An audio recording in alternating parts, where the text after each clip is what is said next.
kind of had it in my head from the time I was fairly young that I wanted to work for myself. I'm not too sure why, but I just did. Maybe growing up on a farm where my father worked for himself, it was logical, having studied pharmacy and being a pharmacist, that was what I would do. No, there was no grand plan. So it was a lot of stumbling from A to B to C, and I was still stumbling. Yeah, I left school in '86. I was 16 doing my leaving cert, 17 when I started college. But unemployment was about 20%. When I had to pick something to put on your CAO form before the deadline in February, went for something where there was good employment prospects. And pharmacy was one of those things, so that was really why I went to pharmacy. I didn't wake up and have an apparition some night and decide I wanted to do pharmacy. I qualified in 1990, registered after my intern year in 1991, worked in Dublin for a while, got a bit of restless feet, went off to just travel for about a year and a half, and I got there when I was 18. I enjoyed New York, it was a logical place to go back. Ended up staying longer than I planned in New York. That brought me up to about 93, 94, and I came back and I felt that I wanted to work for myself. And then went looking for a business to buy and managed to find one in Northside Shopping Centre. Went to an accountant to do something about pharmacy and funding or getting money from banks, and there was no terribly grand strategic plan. It was we got the money and away we went.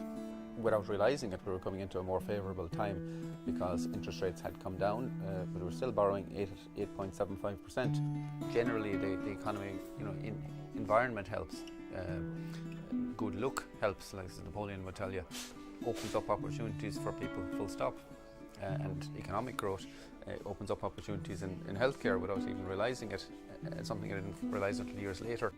Just like people in buying houses and property and otherwise, we just swallowed the assumption which was prevalent in the economy at that time, that the graph would continue to move upwards.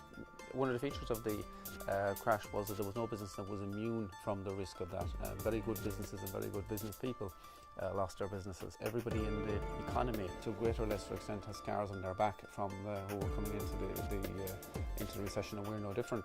And I think it's important at a time like that to learn from those lessons. But having said that, through the sacrifices, through the effort and through the work of the people in the business and the care they took of their customers, the business continued to perform. And it was very illuminating for me, and it was very humbling as well to see that the business could maintain its performance through that time, through the people in the business. Not through me, it was through the people working in the business and its customers.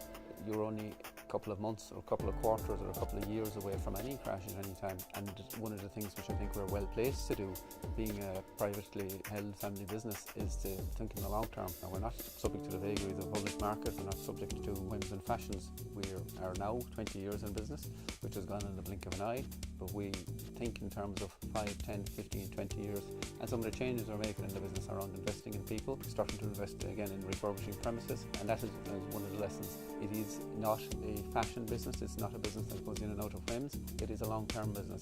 To know recruit, I would say, look at our core values, look at what matters to us, and if your behaviour follows those, or what you do every day, day in and day out, is in line with those, you'll do well here. And there are things like hard work, there are things like positivity, there are things like being ambitious, there are things like learning all the time, like supporting each other in teamwork, like caring for customers, like always being professional. And really, anybody who comes in contact with Hickey's should feel better as a result of that.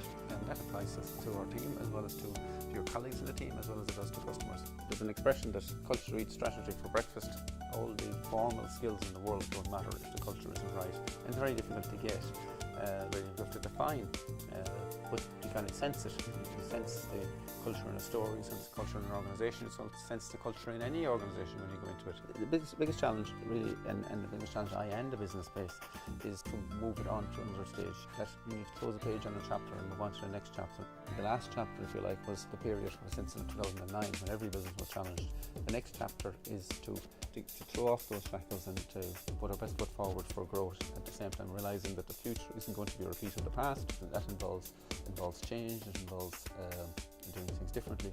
It is actually what we do successfully and what the people in the stores do successfully day in and day out with our customers, which is why we're still here. And it is the platform on which tomorrow's business will be built also. It is that service, it isn't the product. And the service depends on the constantly evolving expertise of the people in the business, which comes back again to the need for any organisation to be a learning organisation. Proud on behalf of the people in the business and its customers. This year we're celebrating our 20th anniversary.